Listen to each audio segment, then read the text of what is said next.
Hey everyone, I'm Becky, And I'm Sarah. and we're doing Bickering book reviews. Today we're talking about Excuse Me While I Ugly Cry by Joya Goffney. I apologize if I mispronounced that, and I got this off of NetGalley. Same. Yeah, same, because I listened to Um, it. so this book is about Quinn, who is an African American high school senior in Texas. And people think her life is pretty great. Well, what people don't know is that Quinn has this journal where she's kept all of her secrets. And one of the biggest secrets is that she lied to her parents and that she didn't get into Columbia, which was their dream for her. And she's kind of lost about other things. She's had a falling out with her best friend, with one of her best friends.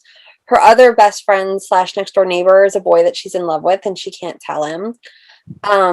She doesn't do well in school. She doesn't know where she's going to go to college. Her grandmother's sick, and she's afraid to talk to her. And so Quinn has put all this stuff down in this journal. Well, the journal disappears one day, and she thinks she knows who took it, and it was an accident. And actually, it was Carter who was working on an assignment with her. Um, but then somehow Carter loses it, and somebody starts to blackmail her, trying to get her to do the things in the journal. And if not, the list of things that she wishes she could do. And if not, they're going to tell everybody what's in the journal. And it kind of goes from there.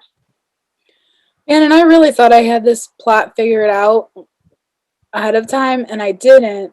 But I kind of wish the plot had gone the way that I had thought it would.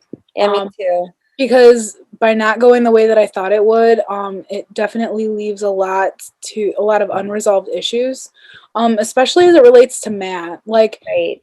Matt, like Carter and Olivia both call Matt they have like a funky name for Derogatory him, name. Yeah.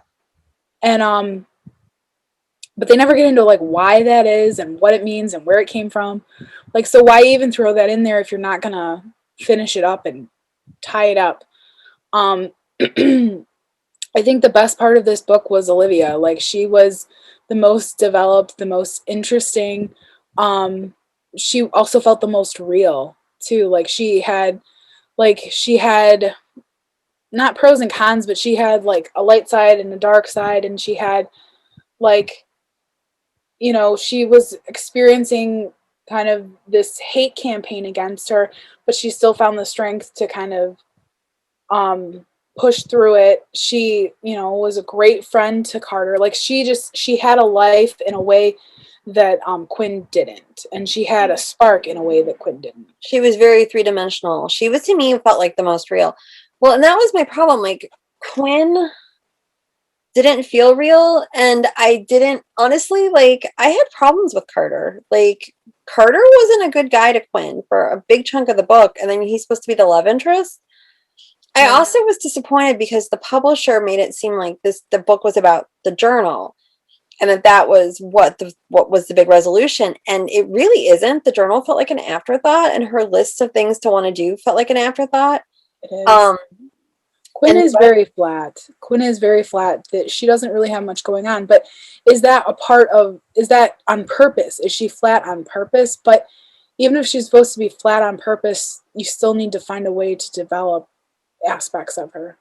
right, and I mean, like you were saying, she makes friends with Olivia, who is a girl at school that she had never really talked to, and she kind of starts to come out from that.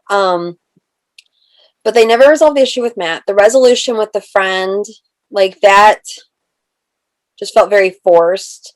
The pacing wasn't great either, because like I felt like you resolved the journal issue, and I listened to the eARC of the audiobook of this, and there was like an hour after the resolution. So like you're talking about like a fifth of the book after like the big resolution.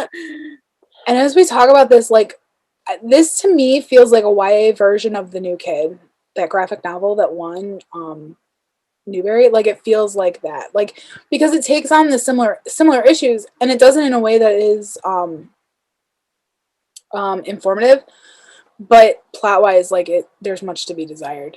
Well, and I thought this might be a good book for tweens, but the language is not good for Yeah. tweens because there's a lot of cursing.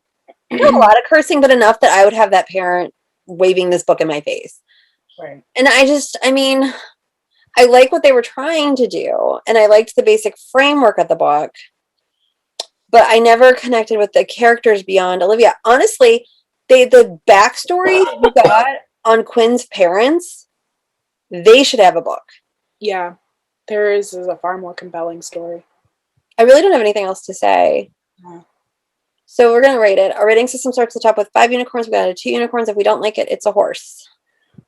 I am at I'm at 3 unicorns. Like I think I'm still gonna recommend it because like it does work through some issues that I still think need to be talked about. I like the fact that it isn't an issue fiction book, that it's just like a straight up fluffy romance book with a main character who is a person of color. Um, so I think like I'm gonna stick with a 3 on this one. I'm a 3 too, mostly like what you said. Like, I think this is a book I can recommend and I can give to kids. And I think kids might like it, particularly if they're not seeing all the issues. And I think it's this author's first book, and I'd be willing to try more from her, but I Yeah, didn't love it. yeah, that's fair. Yeah. So that is where we are on Excuse Me While I Ugly Cry. And we'll See see you. you. Bye.